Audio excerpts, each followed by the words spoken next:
अब ज़ोल्वरन के बाद हमें समझना है कंजर्वेटिज्म के बारे में। टॉपिक है आपका अ न्यू कंजर्वेटिज्म आफ्टर 1815। सबसे पहले हम देखेंगे कंजर्वेटिज्म होता क्या है। तो कंजर्वेटिज्म का मतलब होता है a political philosophy that stress the importance of tradition. ये एक पॉलिटिकल फिलॉसफी है जो कि पुराने ट्रेडिशंस पे स्ट्रेस करती है। एस्टेब्लिश्ड इंस्टीट्यूशंस एंड कस्टम्स, जो पुराने तरीके हैं, रीति रिवाज है, कस्टम्स है, इंस्टीट्यूशन से उनको उनके ऊपर स्ट्रेस डालती है। And preferred gradual development to quick change, और चाहती है कि हल्के हल्के बदलाव जो हैं किए जाएं डेवलपमेंट के लिए। अब देखते हैं क्या हुआ था। Following the defeat of Napoleon in 1815, 1815 में नेपोलियन की हार हुई थी। European governments were driven by spirit of conservatism. तो जैसे ही नेपोलियन की हार हुई तो उसके बाद यूरोपियन गवर्नमेंट थी वो कंजर्वेटिज्म की फीलिंग को वापस डेवलप करना चाहती थी, वापस चाहती थी कि वही तरीका जो मोनार्कियल सिस्टम था उनका वापस से आ जाए। Conservatives believe that established traditional institutions of state and society like the monarchy, the church, social hierarchies, property and the family should be preserved. वो चाहते थे कि जो भी उनका पुराना सिस्टम था, जो क्लर्जी और सोशल हायरार्की या मोनार्कियल जो सिस्टम था इनका, वो सब वैसे ही वापस आ जाए। Most conservatives, however, did not propose a return to the society of pre-revolutionary days. इसमें से ये लोग ये भी चाहते थे कि जिस तरह से वापस क्रांति वगैरह हुई थी पहले, वो दिन वापस नहीं आने चाहिए। Rather than realize from the change initiated by Napoleon, और ना ही नेपोलियन के द्वारा जो बदलाव किए गए थे उनसे वो सहमत थे। That modernization could in fact strengthen traditional institutions like the monarchy. But उनको समझ में आ गया था कि थोड़े से बदलाव तो करने पड़ेंगे अगर अपने मोनार्कियल सिस्टम को हमें वापस से कंटिन्यू करना है तो। It could make state power more effective, इससे हमारी स्टेट पावर इफेक्टिव हो जाएगी, स्ट्रांग हो जाएगी। तो इसलिए इन्होंने क्या करा, a modern army, an efficient bureaucracy, a dynamic economy, the abolition of feudalism and serfdom could strengthen like the autocratic monarchies of Europe. इन चीज़ों को वापस लागू किया ताकि उनका मोनार्कियल सिस्टम वापस से डेवलप हो सके। अब 1815 में जिन यूरोपियन पावर्स ने नेपोलियन को हराया था वो थी Britain, Russia, Prussia and Austria, जो कि आपको इंपॉर्टेंटली याद रखनी है।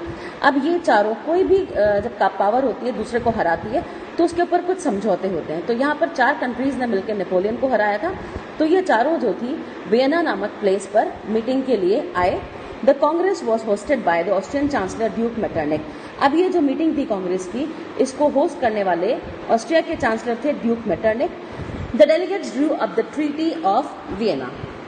अब यहाँ पे ट्रीटी ऑफ वियना में इनके काफ़ी चीज़ें, समझौते जो थे वो साइन हुए of 1815 with the object of undoing most of the changes that had come about in Europe during the Napoleonic Wars. अब मेन ऑब्जेक्टिव इनका क्या था कि नेपोलियनिक वॉर के टाइम पे जो भी बदलाव हुए थे उन सबको वापस अंडू कर दिया जाए। The Bourbon dynasty which had been deposed during the French Revolution was restored to power. जो बॉर्बन डायनेस्टी फ्रेंच रेवोल्यूशन के टाइम पर यहाँ से चली गई थी फ्रांस से, उनको वापस पावर में ला दिया जाए, जो कि स्पेन चली गई थी। And France lost the territories it had annexed under Napoleon, और जितनी भी टेरिटरीज नेपोलियन ने फ्रांस में मिक्स करी थी उनको वापस वहां से हटा दिया जाए। उसके बाद सीरीज ऑफ स्टेट्स जो थी फ्रांस की बाउंड्री पे वो बनाए गए ताकि फर्दर एक्सपेंशन फ्रांस का ना हो सके। और इस तरह से जो किंगडम ऑफ नीदरलैंड था वो बेल्जियम में इंक्लूड किया गया, वो नॉर्थ की तरफ बनाया। जिनोवा को पैडमोंट से, जो कि साउथ की तरफ था, उससे ऐड कर दिया। प्रूशिया को कुछ न्यू इंपॉर्टेंट टेरिटरीज जो कि वेस्टर्न फ्रंटियर पे थी वो दी गई, और ऑस्ट्रिया को नदर्न इटली का कंट्रोल दिया गया। बट जर्मन कन्फेडरेशन, जो 39 स्टेट्स वाला एरिया था जर्मनी का, जो कि नेपोलियन के द्वारा बनाया गया था, उसको अभी अनटच रहने दिया है। In the east Russia was given part of Poland. East side पर रशिया को पोलैंड का पार्ट दे दिया और प्रूशिया को सेक्सनी वाला पार्ट दे दिया। The main intention was to restore the monarchy. Main intention इनकी यही थी कि वापस मोनार्की को लाया जाए, जो कि नेपोलियन के टाइम पर खत्म हो गई थी, क्योंकि नेपोलियन ने अपने आप को किंग तो डिक्लेयर कर दिया बट वो हायरार्की किंग नहीं था, वो डिक्टेटर था। और ये चाहते थे वापस से न्यू कंजर्वेटिज्म लागू किया जाए।